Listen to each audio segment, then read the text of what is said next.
Hi quilters! Today we're going to be looking at crazy quilts and a couple of different ways to do them. The first way is going to be an embroidered applique in the hoop. And the second way is going to be patching your block on a piece of foundation, either paper or cloth, and adding decorative stitches to it. Most of you will use, if you're doing traditional piecing, you're going to use your straight stitch most of the time. But you may have a set of stitches, and I'll give you an example. This is the one that comes on my machine. It's got a whole lot of stitches here that you can use. And most of the time, if you're doing traditional piecing, you're not going to be using your fancy stitches. But this is one of those cases where you have all of these stitches on your machine, and I would encourage you to try a project like this so that you can use those stitches. So patching blocks and adding decorative stitches is a historical method of making a crazy quilt. And some of them that they have in museums date back as far as the 1830s, but I think that they began to gain popularity during the mid 1800s. One of the reasons that they gained popularity during the mid 1800s is because of the rise of mills in the north. And there they would sell the scraps off of the cutting room floor. And these were very, very cheap. They were like penny bags. And so people would buy these, and the newspapers would run patterns in the newspapers, and women would take these up and try them for themselves at home. And it was considered a decorative art. And later in the Victorian era, it gained even more popularity. Also at this time, they began to have available more thread choices.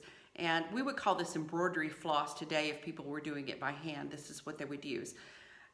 As machines became more available, it became a whole lot more popular to stitch these together. It became quicker as everyday households began to have machines and could do some of this work at home very quickly. It just grew and grew in popularity during the Victorian era.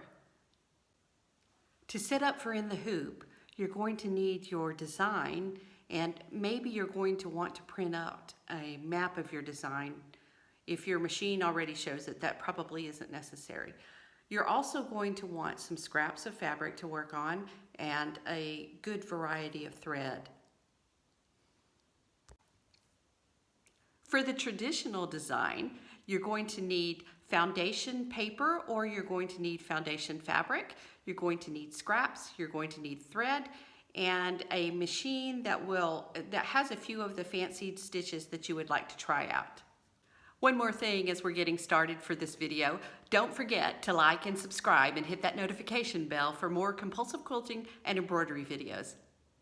I have a couple of examples of blocks that I've done. This one, the back of this, is just, I've made basically a pentagon shape, and I've done these on 8x8, by the way, so you can see the size of this. It's about the size of my head. But anyway, I've just started with one shape and I've worked my way around it. And on the other side, this is a little wedding pillow that I'm sending to my daughter for the ring bearer. On the other side, I have done an embroidery pattern. So this one is, I think it is by Molly Mine, and I went on their website and looked for this particular design, and I noticed that they had redesigned some of their sew and flip designs. And since this is a sew and flip design, and I bought from Molly Mine before, I think that's where I got this. And I wish I could give them absolute certain credit for this. Also, while I was there, I saw these, and because Valentine's Day is coming up, I thought that these would be pretty. These are in 8x8 size too, so I think, and they stitched out lovely. I always run a test pattern when I'm doing these. So the one thing that I can say is the original blocks that I had done in the other one, the other embroidery design, were about 40,000 stitches. And these, I've ran several, so you can see this. I'll kind of go through these in just a few minutes. They stitch out beautifully, and I haven't completely decided what I'm going to do with those, but this is where they're at right now. The heart designs take about 20,000 stitches. This is going to occupy you and your machine for a few hours, maybe, depending on how much you attend your machine as you're doing other things. I was doing housework at the same time I was stitching these out. So basically what I would do is I would lay in all my applique patterns, and then I would just come back at the color stops and change the thread out. I have my little rolly cart set out with all the things that I need, my fabric scraps, my thread, and my design map. A digital design online. A well-made one will come with a project map that will tell you the order that your applique is going to proceed, and it will also tell you where the color stops are. The color stops are a chance to change either the fabric or the thread in the area that you're working in. Your machine may possibly have this information displayed on the machine for you, but it's always good to have a project map. The first set of stitches will always be your placement stitches for your applique. Your second set of stitches will be your tack down stitches, and these are what you use to set the fabric in place as you move through the design. Each piece should be tacked down, and then you will continue on until you get all of your pieces in place.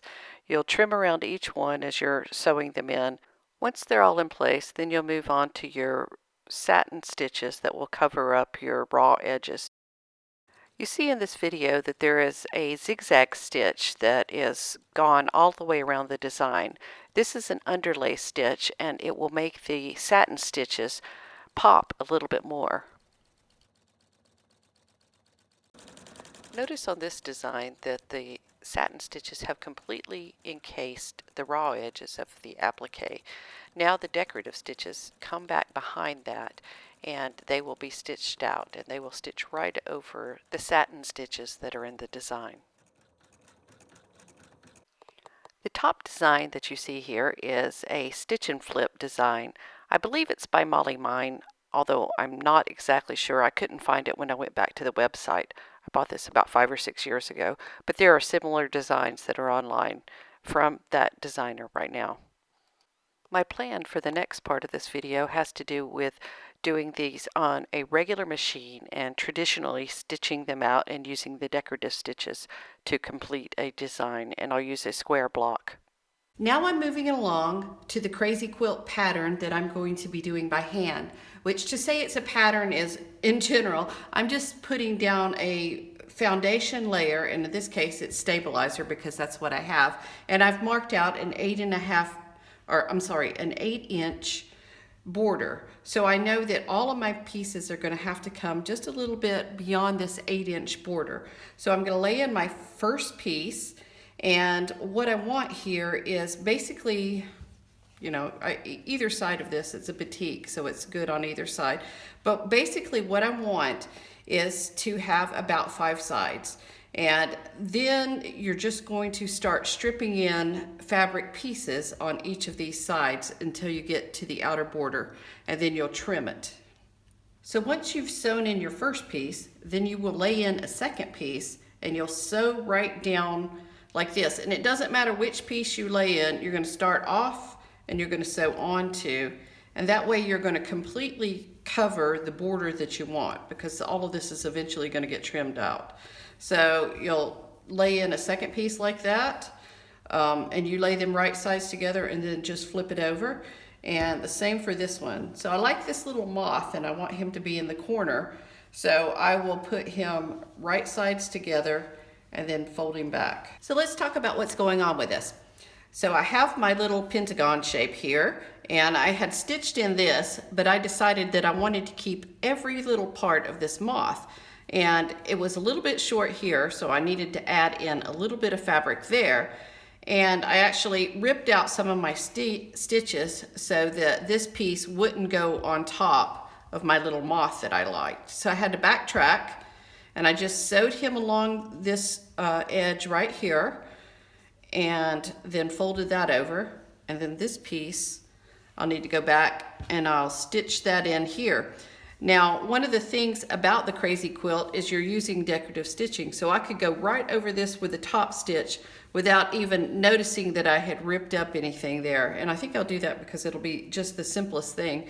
And it's one of the things that I wanted to do with this quilt is play with my decorative stitches on the machine. A lot of people have the decorative stitches, and you almost always you're using a straight stitch or a zigzag stitch, and the decorative stitches don't come into play unless you have a quilt like this that is specifically a showcase for decorative stitches. That's what they would have been doing in Victorian times with these, and they would have been hand stitching them, whereas we have the machines. Of course, as I go through, I will just continue to take strips and add it right sides together. So this strip ended right here at that edge, so I'll just go ahead and cut that off, and then I'll bring in another one and I'll take it right sides together and just fold it over like that and rotate around the quilt that way, just adding in the edges and until I get to the borders. So here you can see that I've dropped in some decorative stitches just to tack this one down, and I didn't need any straight stitches to do that at all. And as you work around your design, you just want to keep coming in and laying these right sides together and then coming around your design. And notice I haven't even trimmed this away. It really doesn't matter. I'll do it in a minute. But this is going to go right over it when it folds back.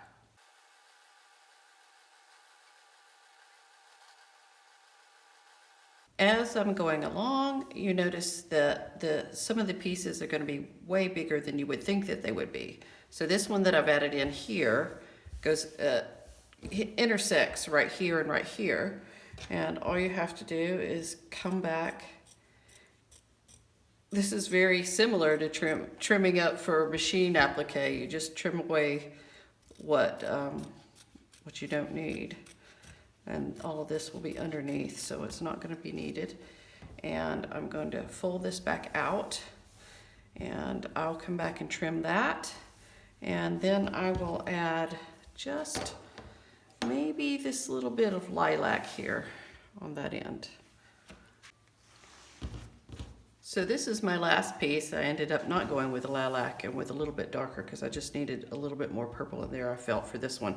So at this point, all I'm going to do is I'm going to go back and add my decorative stitches in, and then I'll trim up my block.